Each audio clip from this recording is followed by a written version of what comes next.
Hi, welcome back and thanks for watching. Don't forget to like, subscribe, and share, and leave me a comment. Today I'm going to do a tool review on a tool that I use very frequently to cut the wood, which is a pull saw.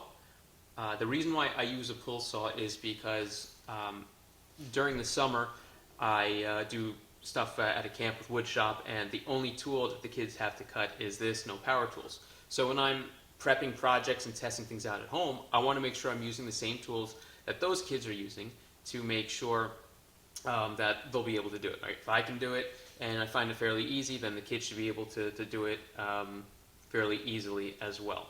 I also use my table saw and things like that, but when I am making projects, a lot of time I use this because it's just quick and easy easy to use. So this brand of pull saw is Irwin. I bought this at a local lumber yard here, and it cost somewhere like in between 20 and 30 bucks. I think it might have been like 25 bucks.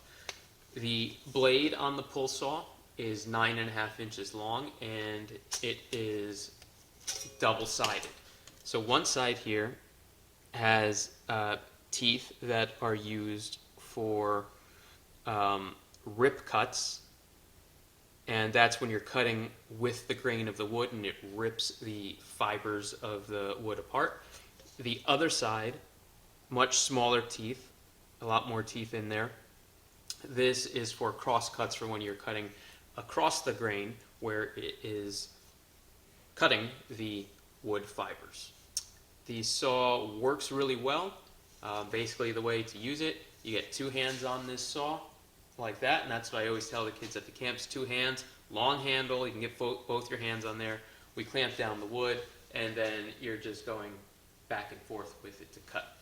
All right, so let's see how both sides of that saw work. All right, so I'm going to cut a 2x4.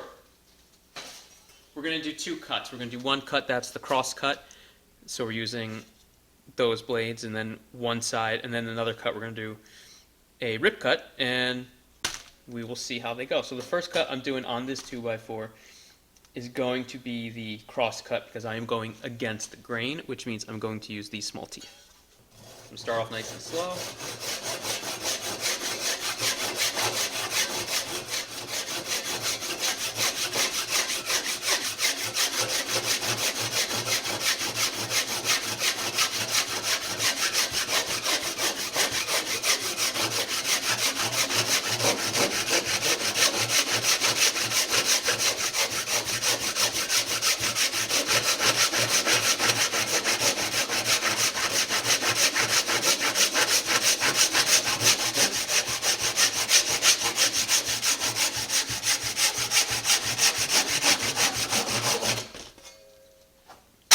Okay, we cut that piece.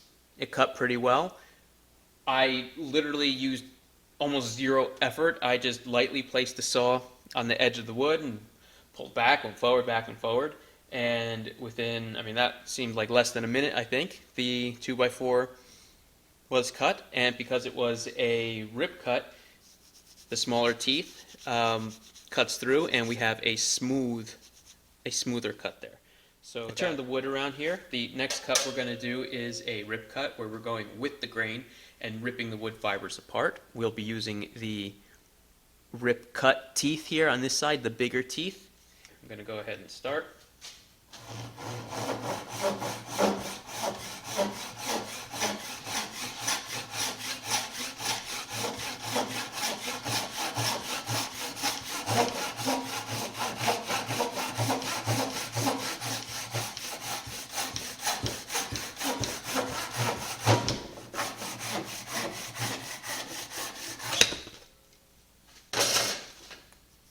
That cut really well. It's actually very smooth also. It cut a lot faster doing the rip cut than it did when I did the cross cut, and I cut through about the same. But you want to make sure you're using the blades the right side for the right type of cut. Rip cut, use the rip saw part. For the cross cut, use the cross cut part. But you can see here that came out really nice and cut through really fast. That's actually a lot smoother than the cross cut was. All Alright, so that's how the pull saw works and how well it cuts. And this is the brand Irwin. It is really good. Sometimes I also use this to just cut down some branches and things like that. It cuts so fast, and it makes it really convenient just to grab this and go cut some things. So I highly recommend this type of saw. It also came with 2 blade guards, which I put back on there. Now, I don't know if the blades can be sharpened. I read somewhere that said the blades on a pull saw can't be sharpened. So if anything, that would be the only downside. But it was only around 25 bucks, and it's going to last, I think, a long time unless I end up breaking it somehow. So, I mean, I'll have this for a couple of years using it. I mean, I don't use it every day, once every couple of weeks maybe when I'm doing a project. A lot of times I'll use the table saw as well. So I'm not always using this, but it definitely comes in handy, and it is a great tool to have in your toolbox. Alright, hope you enjoyed this video. Don't forget to like, subscribe, and share, and leave a comment. Let me know what you think, and I'll see you next time. Thanks.